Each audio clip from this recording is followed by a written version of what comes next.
Halo Tribuners, berkomunitas bukan sekadar kumpul-kumpul, tapi tentang tumbuh bersama, saling menguatkan dan membuka peluang baru dalam hidup maupun materi. Bersama saya Joy, kita kembali lagi dalam Cakap-Cakap edisi Komunitas.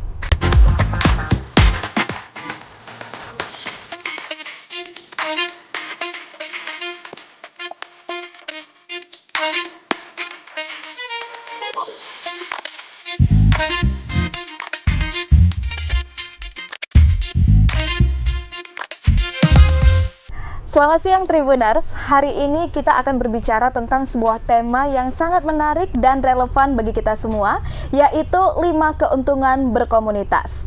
Di tengah kehidupan modern yang serba cepat dan individualistis, keberadaan komunitas seringkali menjadi tempat di mana kita bisa saling mendukung, belajar, dan bertumbuh bersama. Namun, apa sebenarnya manfaat nyata dari berkomunitas? Bagaimana komunitas dapat membantu seseorang memperluas jejaring, meningkatkan kemampuan, dan bahkan menemukan arah baru dalam hidup maupun karirnya? Untuk membahas hal tersebut telah hadir bersama saya Bapak Tommy Wong, seorang bisnis strategis yang telah berpengalaman dalam membangun berbagai komunitas bisnis dan pengembangan diri di Indonesia. Halo Bapak, apa kabar? Baik, Joy. Baik ya. Iya. Jadi Tribuners, sekarang Joy yang sedikit nervous nih berhadapan langsung dengan Bapak Tommy Wong.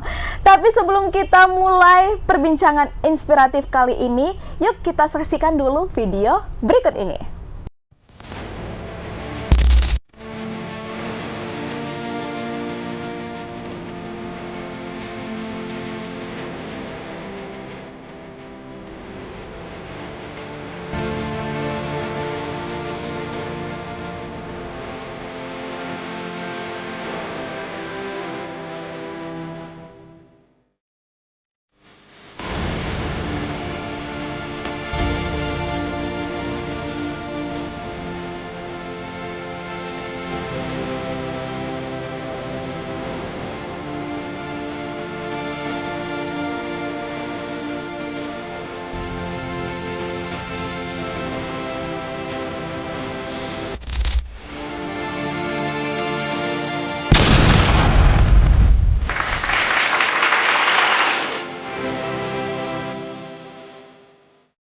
Halo Bapak Tommy Wong, boleh dikasih tahu nih ke Tribuners di mana perjalanannya dari Jakarta ke Medan?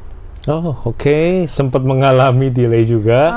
Tetapi kalau yang namanya kita udah membawa hati kan selalu akan sampai di tujuan. Betul. Jadi memang kedatangan Tommy kali ini ke Medan untuk sebuah acara komunitas dan ini sekaligus merupakan final sih, final dari perjalanan kita selama 6 kali di tahun 2024 kita mulai. Kita nggak sangka ternyata kita berawal cuma idenya sederhana, mau bikin 1 kali saja. Tapi nggak terasa ternyata bukan cuma di Jakarta, Semarang, dan ternyata Medan menyambut dengan positif luar biasa. Jadi finalnya kali ini di Kota Medan. Wow, finalnya di Kota Medan. Iya. Nah, Tribuners, barangkali nih ada ya kemarin yang nggak sempat hadir di workshop Monetize Your Content. Nah, jadi Tommy ini langsung datang nih ke Tribun Medan untuk menyapa Tribuners sekalian, yaitu penonton setia dari Tribun Medan. Nah, untuk lebih dekat nih dengan Pak Tommy ya, jadi manggil aku aja ya. Boleh. Terlalu formal kalau manggil Bapak.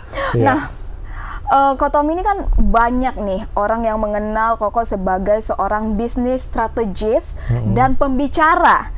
Tapi kalau boleh mundur sedikit, siapa sih sebenarnya sosok Tommy ini di balik sosok profesional tersebut? Oke, kalau dibicara kembali dulu gitu ya, ke masa awal, maunya sebelum bisnis atau sesudah bisnis nih? Sebelum bisnis, pedagang koran. Koran? Iya. Wow. Just simple. Iya, just so simple like that. Aku lahir dari keluarga pewaris, tetapi karena ayah kecelakaan, rebutan warisan, jadi akhirnya aku masuk ke dunia perintis kali ya. Jadi aku harus, karena rebutan harta, jadi akhirnya aku harus terjun ke jalanan, jualan koran di usia 7 tahun, dan disitulah cikal bakal ilmu bisnisnya aku berkembang. Memang sih, mungkin Joy kalau lihat tangan yang masih dicocok dengan pensil, masih ada kan ini ya. Luka demi luka itu menghantarkan kita pada cerita yang berbeda dalam perjalanan hidup. bisnis itu keras. Jadi buat teman-teman, ini mungkin poin pertama. Kalau kamu saat ini pengen berbisnis, kamu harus sadar bahwa berbisnis itu pasti gagal. Tapi kalau bisa sampai untung, itu adalah bonusnya. Bisnis itu keras. Oh iya. Iya, kalau kamu pikirannya begitu, kamu nggak bakal sembarangan. Kalau saat ini buat teman-teman yang udah punya profesi bagus, Kotomi langsung tandaskan saja. Jaga profesimu dengan baik, kumpulkan rezekimu dengan baik, ada gaji syukuri, kalau bisa nabung, jangan sembarangan berbisnis dulu. Banyak orang yang mengajarkan untuk, yuk jam, kalau mau jadi orang sukses, mau jadi orang kaya, kamu harus masuk ke bisnis. No, bisnis itu pasti gagal.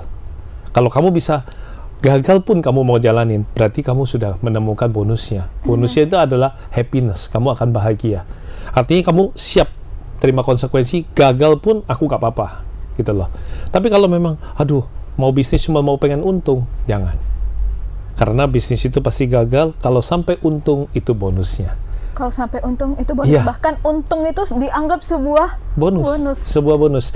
Jadi pedagang koran, pernah jadi kuli panggul mama saya, kan jualan pakaian baby.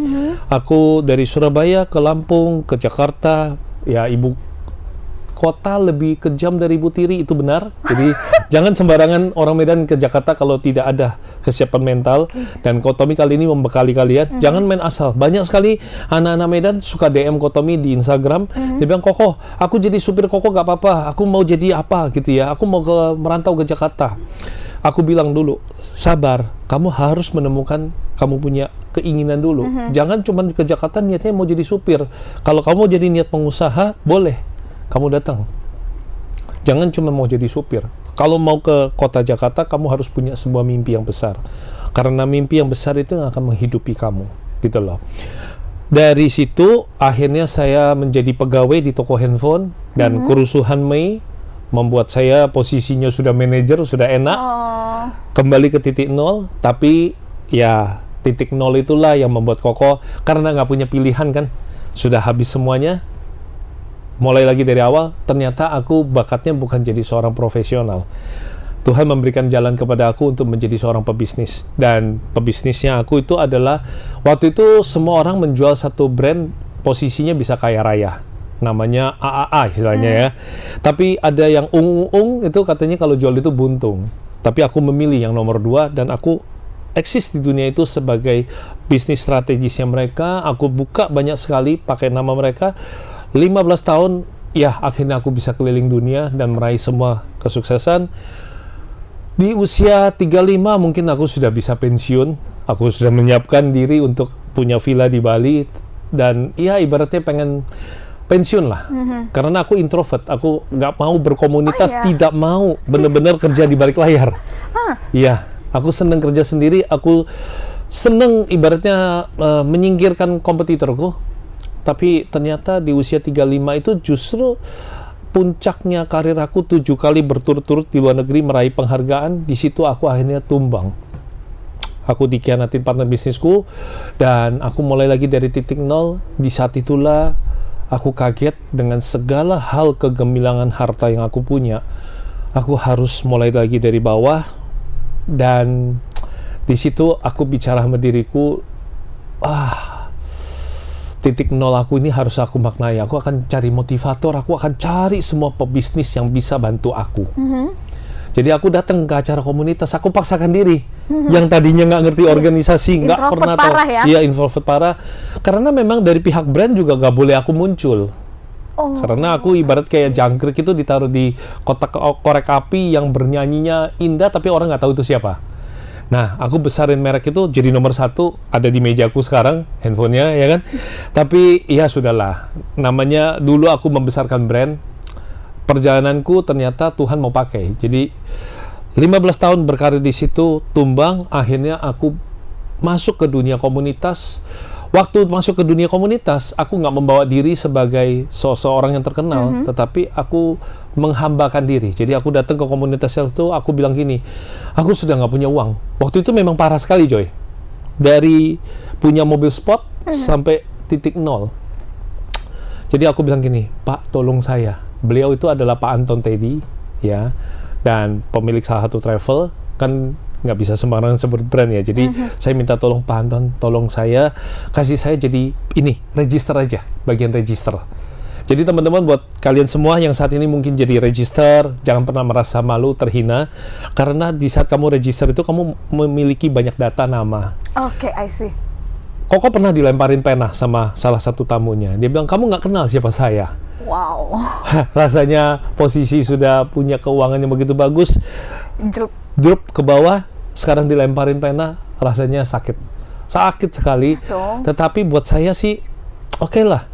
Buat saya yang paling penting adalah pada saat kita jadi register, teman-teman ya, seni berkomunitas, kamu kasih dirimu dulu apa yang bisa kamu kontribusi. Kalau kamu belum punya uangnya, kamu bisa kasih tenaga. Jadi bagian beresin bangku, Kotomi jalanin. Serius? Sampai dikira security, karena perawakan saya kan tegap gitu ya, ada orang yang pikir saya security. Yeah. Jadi bagian register, is okay. Mulai lagi dari bawah, dilemparin pena, dihina, is okay. Tapi dalam waktu 2 tahun, ketika ada pemilihan ketua umum, karena ketua umum sebelumnya akan menikah kan. Yeah. Nah lucunya, ketua dari daerah pada majuin diri nama. Tapi lucunya, dari keseluruhan, ternyata nama mereka dikalahkan oleh satu nama yang lebih dikenal. Jadi ada 5 nama, tapi ternyata nama saya yang justru ditulis di kertas itu. Jadi saya, dewannya bingung, kenapa ini yang maju 5 nama kok justru Kotomi Wong? Itu dia. Orang akan mengenal kamu. Orang tidak mengerti nama-nama yang berkibar. Tetapi orang akan mengingat rasa hormat, rasa sayang, rasa care kamu menghantarkan tamu ke tempat duduknya, itu yang akan membekas di hati mereka. Jadi mungkin di bagian pertama, people will always remember how you make them feel. Manusia itu akan mengingat kebaikan apa yang kamu buat dalam hidupnya. Itu menghantarkan posisi saya jadi ketua umum, dan ketua umumnya cuma 1 periode itu 2 tahun. Dan saya jabat 3 tahun, 3 periode tanpa perlu diturunkan, tanpa perlu digeser. Sampai saya akhirnya mengundurkan diri. Karena buat saya, kaderisasi itu jauh lebih penting. Nah, kok dari sosok Koko yang dulunya sangat amat introvert, terus tiba-tiba bisa berkomunitas, apa sih sebenarnya yang memotivasi Koko pada saat itu? Waktu itu aku mikir gini, aku lagi di titik tumbang, aku nggak boleh nyerah. Aku harus mencari motivator atau apapun. Jadi hormatilah, nggak bisa ngomong motivator itu penjual ludah, nggak bisa begitu. Apapun ludah mereka adalah ludah burung walet yang bergizi buat badan. Saat itu kita lagi down, kita perlu belajar sesuatu dari mereka, dengerin apa yang bagus. Ya yang kurang kan kamu nggak usah denger, nggak apa-apa. Jadi waktu itu aku mencoba untuk memotivasi diri. Karena buat aku begini ya Joy, buat teman-teman semua, seni berkomunitas itu bukan kita pengen datang ke komunitas mau ngambil keuntungan sesaat. Tapi kita kasih tenaga, kita juga belajar pandai memberi, pandai menerima. Jadi kamu sudah kasih tenaga, kamu harus dapat sesuatu juga. Kamu saat jatuh di lubang, di luar lubang banyak orang yang di luar. Kamu tahu, mereka tahu cara keluar dari lubang kan? Kamu boleh belajar dari mereka caranya keluar dari lubang. Dan waktu 2 tahun Kotomi belajar bagaimana untuk bangkit kembali lagi gitu loh. Berarti dengan berkomunitas ini menjadi titik balik Kotomi hingga sekarang ya kembali rebound, kembali semua dikenal cukup banyak. Iya, gitu oleh masyarakat. Iya. Wow. Iya. Berarti Tribuners gak boleh sepele nih. Iya, dulu komunitas. mungkin cuma suksesin satu brand, tapi pandemi aku banyak, saya bersyukur ternyata Tuhan memakai saya untuk membesarkan brand-brandnya UMKM, brand-brandnya teman-teman. Jadi saya pikir perjalanan saya belum berakhir seindah pensiun saya. Mungkin ada sebuah perjalanan lebih indah yang menunggu. Jawabannya mungkin saya langsung kasih buat teman-teman semua. Dalam hidup ini, mungkin satu pertanyaan yang tepat kamu tanyakan dalam hatimu akan membuka 1000 pintu rezeki yang di depan. Nice. Keren. Nah, ini juga ada kutipan yang Joy dapat di media sosial, suatu podcast ya pada saat itu kok. Kotomi pernah mengatakan bahwa relationships are the real currency. Nah, bisa nggak Koko jelaskan apa makna dari kata-kata tersebut? Ya, real relationship, sebuah hubungan yang nyata itu akan membuka pintu rezeki kamu. Karena mau bisnis offline, mau bisnis online, kita tahu ada yang namanya kepercayaan pelanggan, trust issue. Baru kemarin aku bilang tentang cara jualan ala setan, di zaman aku dulu, teman-teman bisa lihat di Instagramku, aku akan bahas juga tentang cara jualan dengan malaikat. Cara jualan ala setan itu adalah beli sekarang kakak, barang tinggal 2 lagi, padahal stoknya masih 200. Oh, I see. Itu menipu pelanggan. Yang sering-sering di medsos Iya, itu. ya. Apakah itu salah? Memang itu cara yang jitu. Saya bilang cara yang jitu dalam berjualan. Tetapi itu cara setan hanya membangkitkan setan. Artinya kalau kamu tidak punya produk yang murah lagi atau kamu nggak kehabisan daya tipumu, yang muncul setan. Artinya kamu mendidik pelanggan kamu jadi setan. Mau nggak? Nggak mau pasti teman-teman. Cara jualan yang ibaratnya saya bilang namanya angelic selling, cara jualan malaikat adalah menjual testimoni. Menjual kepercayaan pelanggan. Artinya kita jualannya itu berdasarkan dari hasil kepercayaan pelanggan. Nah, kalau sebuah real relationship artinya kita punya satu hubungan yang baik sama pelanggan, pelanggan mau kasih testimoni, testimoninya kita pakai sebagai alat jualan. Benar. Jadi jangan bohongin orang, tapi jualanlah dengan hasil testimoni pelanggan. Kamu taruh di media sosialmu, kamu minta tolong sama dia untuk kasih sebuah video testimoni. Itu cara jualan yang paling jitu. Dan itu bikin pelanggan kamu awet. Bahkan Kotomi kasih tahu, ini satu tips Joy. Pelanggan kamu yang seneng sama kamu, itu cara bisnisnya. Kalau kamu pakai ilmu testimoni ini, kamu itu bisa collab sama dia. Instagrammu bisa collab sama dia. Dia diuntungkan karena follower dia nambah dari follower kamu. Kamu collab sama dia, kamu dapat testimoni dia, plus kamu juga dapat follower dia. Follower dia jadi percaya beli sama kamu.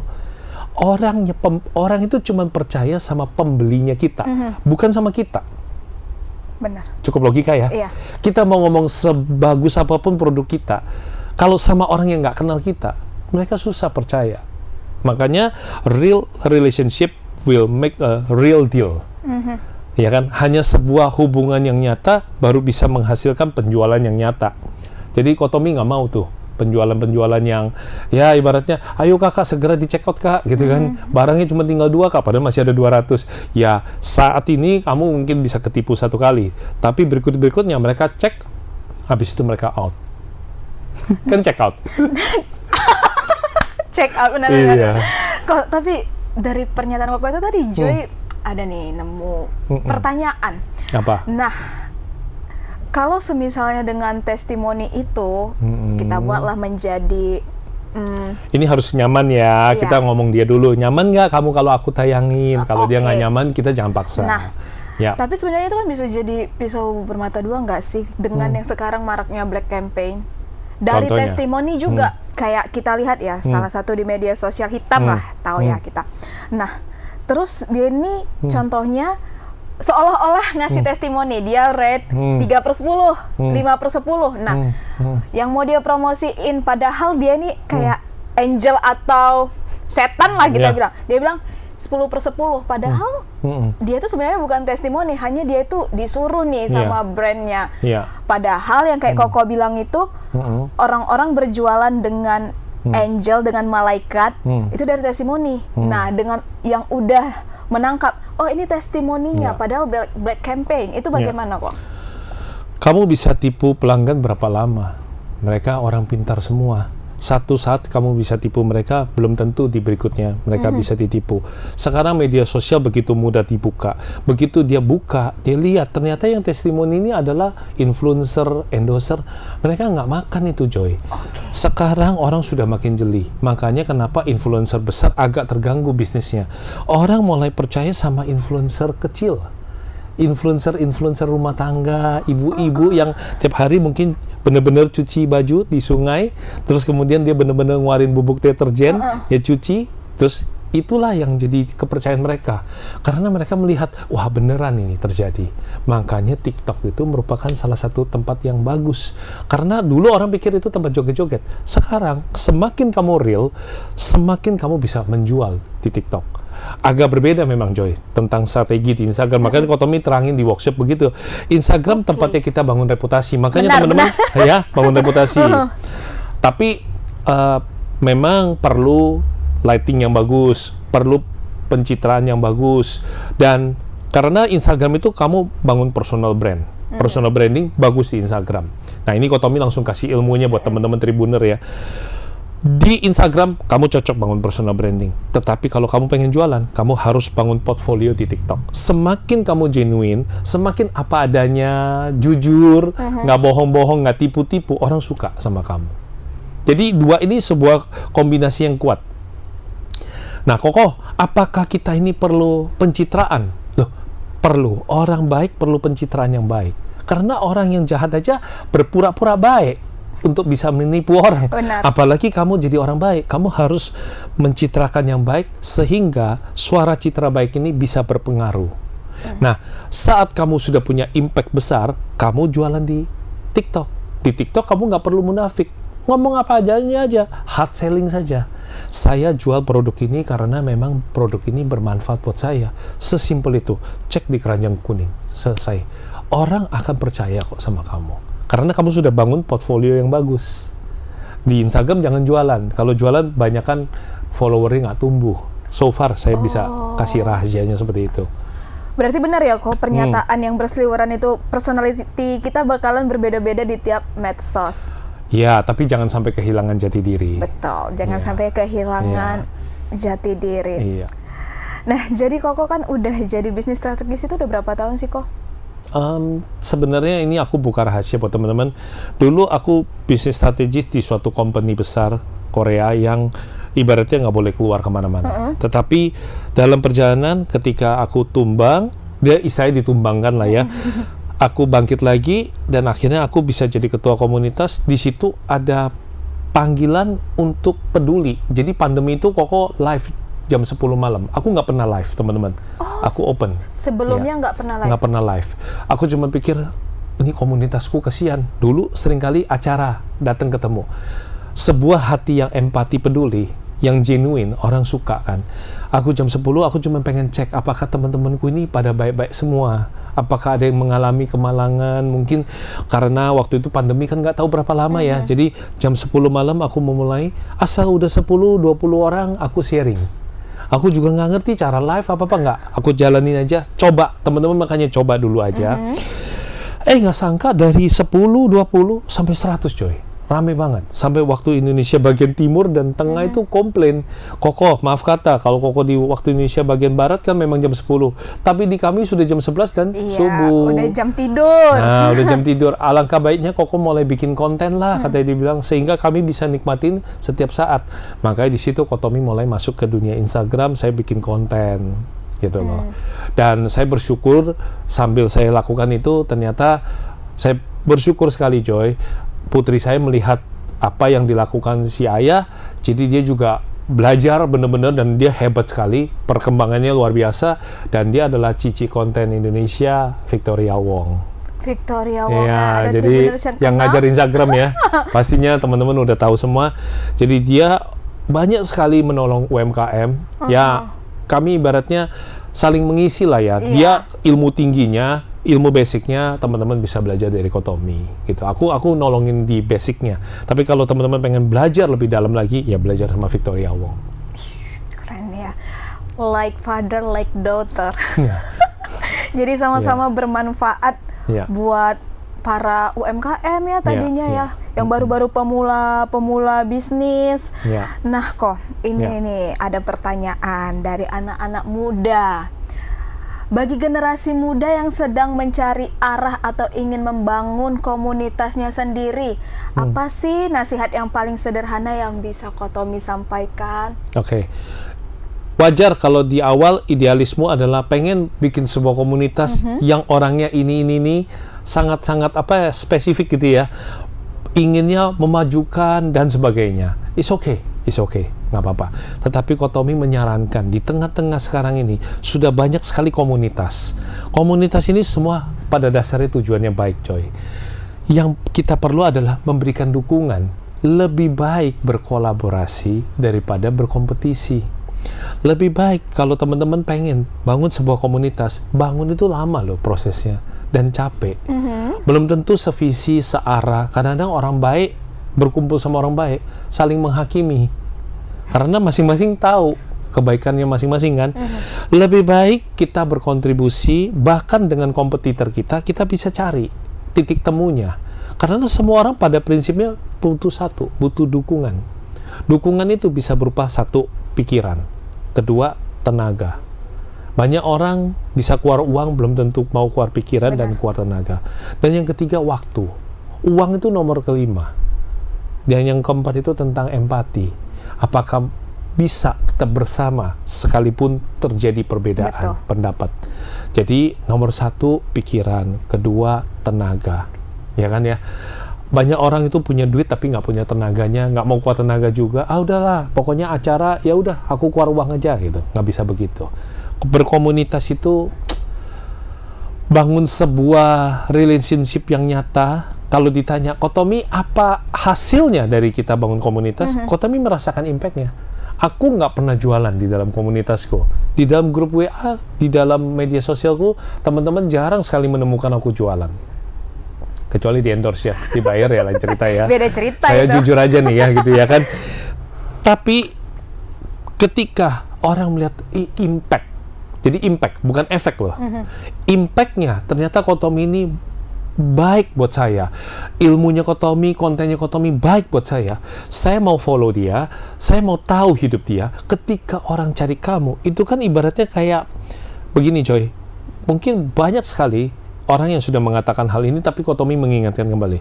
Kamu kejar kupu-kupu pakai jala, kupu-kupunya menjauh.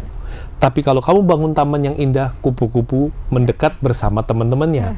Artinya ketika kamu punya media sosial yang baik, citra yang baik, kamu ada impact yang nolong orang, otomatis orang jadi penasaran. Sebenarnya Kotomi ini apa sih kerjanya?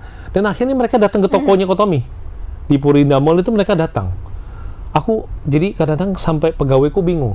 Kok ini datang bukan cuma beli barang loh. Dia mau tunggu sampai Koko muncul di toko, dia mau konsultasi. That's why makanya akhirnya beberapa orang mengatakan kirain Koko ini motivatornya motivator. Karena ada motivator yang terkenal di Indonesia, dia datang ke toko, ya dia belanja dan dia konsultasi sama Koko. Nah disitulah beliau ngomong, Kotomi ini motivatornya motivator. Jadi sebenarnya di Tribuner ini ya aku bisa kasih tahu, the truth is aku bukan seorang motivator sih. Tetapi kalau ditanya apakah Kotomi punya teman-teman motivator, yes. Dan buat aku dulu mereka telah menolong aku terima kasih buat para motivator. Tetapi ternyata impactku di kemudian hari dikenal sebagai motivator, itu pun aku bersyukur pada Tuhan. Orang-orang yang menyebut itu kok, Iya. bukan dari kita ya Bukan. berarti. Dan aku juga bukan motivator sih. Kotomi selalu mengatakan dia bukan motivator Tribuners. Orang-orang yang beranggapan seperti itu. Iya, it's okay lah. Iya, kan ada tertulis kan, biarlah pujian itu datang dari mulut orang lain, bukan dari mulut sendiri. Sesimpel itu. Dan memang baiknya seperti itu ya. Karena kalau misalnya ya, apalagi zaman sekarang kan, kalau kita yang mengakui, udahlah, kalau bahasa Medannya sok kali. Allah apalah itu. Tapi kalau orang lain yang mengakui, nah itu yang Joy, itulah real nyata tuh. Jadi banyak sekali orang-orang yang merasakan impact bergunanya Koko, akhirnya mereka referensi. Kalau mau beli handphone, beli sama Kotomi. Kalau mau beli power bank, beli sama Kotomi. Karena bukan produknya yang bicara. Dia merasa bahwa kalau gue beli sama orang ini, kalau ada apa-apa, pasti aman. Dia ada rasa kepercayaan bahwa Koko ini pasti tanggung jawab lah sama barangnya. Orang dia aja punya impact positif dalam hidup saya. Gitu. Oke, Koko. Nah, sebelum kita mengakhiri perbincangan kali ini, Koko ya, udah kurang lebih 20 menit belakangan ini kita bersama. Ada nggak pesan-pesan yang ingin disampaikan kepada Tribuners khususnya nih? Kota yang terakhir Koko datangi kan Medan ya? Dalam perjalanan workshop ini, ada nggak yang mau disampaikan? Oke. Ada istilah your network is your net worth. Artinya kamu punya jaringan, kenal berapa banyak orang akan menjadi income kamu secara nyata.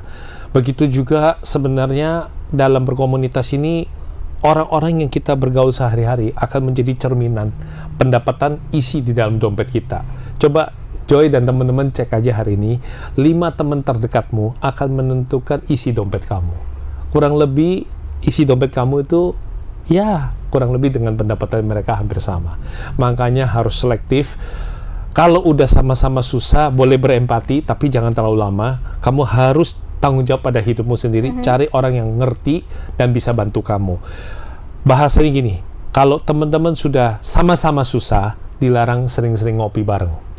Karena yang diceritakan hanyalah kesusahan Kesusahan. dan tidak ada jalan keluar. Bukan nggak boleh kumpul, bukan berarti sombong, tetapi kamu harus menjadi cahaya yang menyala buat teman-teman kamu. Kalau kamu tahu teman-teman lingkungan kamu kesulitan, kamu 1-2 kali boleh berkumpul sama mereka. Ini bicara komunitas. Tapi kamunya sendiri harus bertanggung jawab pada hidupmu. Pandai memberi, pandai menerima. Pakai konsep ekonomi, kasih tenaga dulu, kasih pikiran dulu. Nggak apa-apa harus pakai uang kok. Banyak komunitas yang butuh tenaga kamu, butuh pikiran kamu, kasih itu. Kasih waktu. Begitu kamu bisa berkolaborasi sama mereka, kamu punya kesempatan. Dan lewat komunitas, Kotomi sering bilang, jangan langsung hard selling jualan dulu. Dikasih masuk dalam WA group, kalau kamu langsung blasting, foto, video, orang ilfil. Bosen. Siapa kamu? Belum kenal juga, udah langsung jualan. Tapi kalau memang, ini tips yang sangat jitu ya, dan Kotomi pakai. Ketika kamu diundang masuk dalam WA group, kamu harus berterima kasih kepada pimpinan dalam, WA adminnya, mesti akrab sama dia supaya kamu nggak ditendang keluar. Lalu itu adalah database-nya kamu. Sering-seringlah kalau ada yang komen, itu kamu kasih jempol. Kasihlah satu jempol pada orang. Hari kayak gini, semua orang butuh apresiasi. Ya. Orang bilang, wah jangan cari validasi. Kotomi bilang, cari validasi. Selama kamu nggak cari validasi, nggak ada orang yang mengakui. Ini dalam banget nih, Joy. Memang di awal perjalanan kita, belum sukses, kita harus cari panggung. Di kantor, kita harus cari muka. Orang bilang stigmanya jelek kan, cari muka kamu, cari panggung kamu, cari validasi. Kotomi kasih tahu, di awal perjalanan kita, semua orang butuh validasi, butuh panggung, butuh nama baik, butuh cari muka. Karena kalau nggak muka kita yang ditonjolin depan bos, kapan kita naik gaji? Kalau bukan karya kita yang kita kontribusi, kapan kita bisa dapetin keuangan yang bagus? Dan pastinya, kalau sampai kita nggak cari validasi, nggak tahu cara bikin konten, orang nggak ada yang like-in postingan kita. Joy, sekarang yang viral yang bakal terkenal dan dia yang dapetin uang. Bukan tentang siapa lagi nih yang berkompeten, tapi memang harus viral. Nah, bicara viral, alangkah baiknya kalau viralnya viral kebaikan. Ya, viral kebaikan. Maka kalau ditanya teman-teman hari ini, dan ini juga udah sampai di penghujung sesi ya, pastinya Kotomi masih banyak ilmu yang bisa dibagikan. Kalian pengen belajar, ya bisa nanti belajar di kontennya Kotomi, dan juga mungkin suatu saat putri saya bisa diwawancara secara online ya, dengan Tribuner. Kotomi bisa sampaikan satu pesan buat teman-teman semua. One right question will open your destination. Satu pertanyaan yang baik yang kamu tanyakan di dalam hatimu akan membuka 1000 pintu rezeki ke depan. Coba teman-teman tanya lagi kepada hati sendiri. Jangan bertanya kepada orang lain, tanya kepada hatimu. Saat ini bahagia nggak kamu dengan apa yang kamu kerjakan? Terus, kalau kamu pengen sukses, kamu sudah kerjakan apa saja? Kalau masih yang sama-sama saja, kalau kok berharap pendapatannya berbeda? Kalau ingin pendapatannya berbeda, maka lewat podcast ini, belajar sesuatu, bergaullah dengan orang yang berbeda, maka kamu akan menghasilkan income yang berbeda, masa depan yang berbeda. Keren sekali. Wajar sih kalau kau dibilang motivator. Oh sih, gitu ya? Iya. Balik lagi jadinya. Benar-benar keren nasihat yang diberikan pada hari ini, terutama kepada Joy ya, yang bisa bertatap langsung dengan Kotomi, mungkin yang selama ini hanya lihat di medsos ya, ini bisa bertatap langsung. Dan mungkin Tribuners yang juga selama ini video Kotomi hanya berseliweran di media sosial kalian, nah ini udah langsung datang ke podcast kita ya Tribuners, untuk memberikan pesan-pesan inspiratif kepada kalian. Siapa sangka Kotomi yang sekarang seperti ini dulunya adalah seorang tukang koran di usia 7 tahun ya kok. Kamu harus follow kamu punya tujuan. Follow orang-orang yang bisa menghantarkan kamu, bukan follow orang-orang yang bisa jatuhin kamu. Kalau teman kantor jatuhin kamu, kalau lingkungan kamu jatuhin kamu, kamu jangan bergaul lama-lama dengan mereka. Kamunya yang harus masuk ke komunitas yang positif. Terus kalau bisa di Instagram itu follow orang-orang yang positif. Jadi gini, bagaimana kamu bisa dapetin pendapatan 1 miliar pertama kalau kamu berkumpulnya dengan orang yang gajinya 100.000 yang langsung habis hari itu? Iya. Ya, Paham. Ini cukup logika kan teman-teman. Bukan berarti kamu nggak boleh bergaul loh. Kotomi cuma bilang kalau kamu punya tujuan, makanya aku bilang nanya hatimu. Kalau kamu pengen punya 1 miliar, berarti kamu kan harus mulai mencari orang-orang yang pendapatannya kurang lebih segitu. Nah, orang-orang pendapatan segitu mau nggak berkumpul sama kamu? Kemungkinan nggak, karena kamu nggak di level mereka. Caranya bagaimana? Masuklah dalam komunitas, karena mereka pasti diundang jadi pembicara. Kita di situ masuk, kontribusi, kasih tenaga, kasih waktu, kasih apresiasi. Kalau ada pembicara bagus tanya, di sini siapa yang mau bertanya? Kita nanya, dia jadi ingat sama kita. Pak, misalnya contoh, kemarin ada Pak Richard ya, pengusaha sukses Medan. Pak Richard masih ingat sama Joy, you have value. Dia pasti ingat, oh iya Joy yang di Tribun kan. Oke, kenapa nih Joy? Kesempatan kita terbuka, banyak hal yang bisa terbuka gitu loh. Tapi kalau orang nggak ingat kamu, bagaimana rezeki kamu? Ya, ini cara yang simple, metode yang sangat simple dan penting sekali, cari komunitas yang baik. Oke, itu adalah PR buat kita semua ya Tribuners, mulai mencari komunitas yang baik. Terima kasih ya Kotomi udah datang ke Tribun Medan ya, udah memberikan pesan-pesan yang inspiratif kepada kita hari ini. Semoga Kotomi dalam keadaan sehat dan kembali ke Jakarta dalam keadaan selamat. Dan terima kasih juga kepada Tribuners yang udah menonton program acara kita hari ini sampai dengan selesai. Semoga pesan-pesan yang diberikan Kotomi dapat berdampak positif bagi kalian. Kalau begitu, aku Kotomi dan kru yang bertugas pamit undur diri. Bye Tribuners, sampai ketemu lagi.